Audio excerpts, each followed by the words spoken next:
Hey guys, welcome back to my YouTube channel. My name is Shubham. आप देख रहे हो हमसू fintech. Bank of India mutual fund ने अपना एक नया एनएफओ लॉन्च किया है, जिस एनएफओ का नाम है bank of India business cycle fund. तो जानेंगे इस वीडियो में इस एनएफओ के बारे में पूरी डिटेल एंड बताएंगे कि इस फंड में आपको इन्वेस्टमेंट करना चाहिए नहीं करना चाहिए। तो अगर आप इस फंड के एनएफओ के लिए अप्लाई करना चाहते हो तो 9 अगस्त 2024 से लेकर 23 अगस्त 2024 के बीच तक अवेलेबल रहेगा। इस टाइम पीरियड के बीच में इस फंड में कुछ पैसे इन्वेस्टमेंट कर देना, आपको एक एनएवी 10 रुपीज में आपको मिलेगा।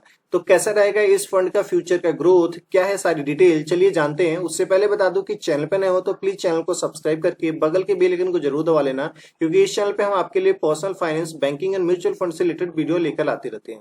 तो चलिए जानते हैं इस फंड के बारे में डिटेल। इस फंड का जो बेसिकली जो बेंचमार्क है वो निफ्टी 500 टोटल रिटर्न इंडेक्स है, यानी कि इस फंड में जो भी आप पैसे इन्वेस्टमेंट करोगे, आपका जो पैसा है टोटली की टोटली इन्वेस्टमेंट होने वाला है निफ्टी 500 टोटल रिटर्न इंडेक्स के स्टॉक में। अगर आप इस फंड में कुछ पैसे इन्वेस्टमेंट करना चाहते हो तो मिनिमम आप 5000 रुपीज से इन्वेस्टमेंट स्टार्ट कर सकते हो। तो चलिए हम जानते हैं कि जो बिजनेस साइकिल फंड होते हैं वो कैसा फंड होते हैं, कितना रिटर्न देते हैं, इसमें कितना क्या क्या रिस्क होता है, ये सारी चीजें। बिजनेस साइकिल फंड का सीधा मतलब है कि ये जो फंड, इस टाइप के जो भी फंड होते हैं वो टोटली डिपेंड करते हैं फंड मैनेजर के ऊपर। इनके जो फंड मैनेजर है कुछ पैरामीटर पे रिसर्च करते हैं और उनको लगता है कि आने वाले टाइम में टेक्नोलॉजी सेक्टर में ग्रोथ है तो आपका जो पैसा है टेक्नोलॉजी सेक्टर में इन्वेस्टमेंट करेगा। उनको अगर लगता है कि आने वाले टाइम में फाइनेंशियल सेक्टर में ग्रोथ है तो आपका जो पैसा है फाइनेंशियल सेक्टर में इन्वेस्टमेंट करेगा। उनको अगर लगता है कि आने वाले टाइम में गुड्स एंड सर्विसेज में अपॉर्चुनिटी है तो वहां पे आपका पैसा आपका इन्वेस्टमेंट करेगा। तो यानी कि अगर आप इस फंड में कोई पैसे अगर आप इन्वेस्टमेंट करते हो तो आपका जो पैसा है कोई एक सेक्टर में इन्वेस्टमेंट नहीं होगा, आपका जो पैसा है डिफरेंट डिफरेंट सेक्टर में इन्वेस्टमेंट होता है।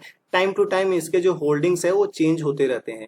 तो इनके जो फंड मैनेजर है कौन कौन से पैरामीटर पर रिसर्च करता है, तो चलिए मैं कुछ पैरामीटर बताता हूं। जैसे कि analysing micro economic indicator, government की पॉलिसी पे रिसर्च करता है कि गवर्नमेंट जो है कौन कौन सी पॉलिसी चेंज करने वाले हैं। अगर कोई पॉलिसी चेंज होती है तो उससे कौन से सेक्टर अच्छा आगे चल के करेगा, कौन सा सेक्टर डाउन है तो डाउन वाले में अगर इन्वेस्टमेंट है तो उससे निकालकर अच्छा करने वाले में इन्वेस्टमेंट कर देता है।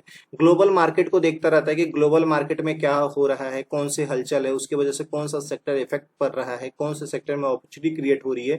तो इसी तरीके की वो एनालाइजिंग करते रहता है। सेक्टर स्पेसिफिक फैक्टर हो गए, टेक्निकल एनालिसिस करता रहता है कि टेक्निकली कौन सा स्टॉक जो है वो अच्छा ग्रो करने वाला है फ्यूचर में जाकर।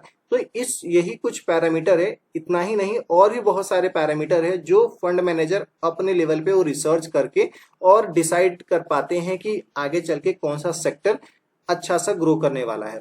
तो बेसिकली क्या हमें इस फंड में पैसे इन्वेस्टमेंट करना चाहिए नहीं करना चाहिए, अगर हम पैसे इन्वेस्टमेंट करते हैं तो कितना रिटर्न हम एक्सपेक्ट कर सकते हैं, क्या रिस्क होता है, चलिए जानते हैं। सबसे पहले मैं आपको कुछ बिजनेस साइकिल फंड आपको दिखाता हूं जो ऑलरेडी मार्केट में है। 5 ईयर से, 3 ईयर से, 1 ईयर से। एचएसबीसी बिजनेस साइकिल फंड है जो कि लास्ट 5 ईयर का जिसने रिटर्न दिया है 25.07% का है। 1 ईयर का रिटर्न है 49.97% का और 3 ईयर का रिटर्न है 26.26% का। वही ICC potential business cycle fund है जिसका 1 ईयर का रिटर्न है 45.79% का और 3 ईयर का रिटर्न है 26.74% का। और ऐसा ही बहुत सारे म्यूचुअल फंड है जैसे कि क्वांट हो गया, टाटा है, एचडीएफसी है, एक्सिस है, कोटक है, आदित्य बिरला है, बड़ौदा है, जो 1 ईयर पहले ही अपना बिजनेस साइकिल फंड लेकर आया है। और जितने भी बची कुची म्यूचुअल फंड कंपनी है सभी अपना बिजनेस साइकिल फंड लेकर आ रही है और एक अच्छा सा fund manager, experience fund manager को लेकर आ रहा है ताकि वो कस्टमर को एक ज्यादा से ज्यादा अच्छा रिटर्न निकाल कर दे, ताकि जो कस्टमर है ज्यादातर उनके ही म्यूचुअल फंड में इन्वेस्टमेंट करे।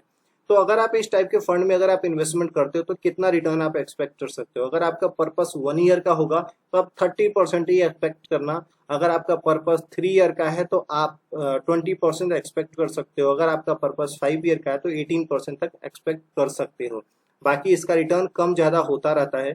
क्यों? क्योंकि ये जो फंड है टोटली डिपेंड करता है इनके फंड मैनेजर के ऊपर कि फंड मैनेजर कैसा रिसर्च करते हैं। तो क्या हमें इस टाइप के फंड में इन्वेस्टमेंट करना चाहिए नहीं करना चाहिए, मेरा क्या ओपिनियन है इस टाइप के फंड को लेकर।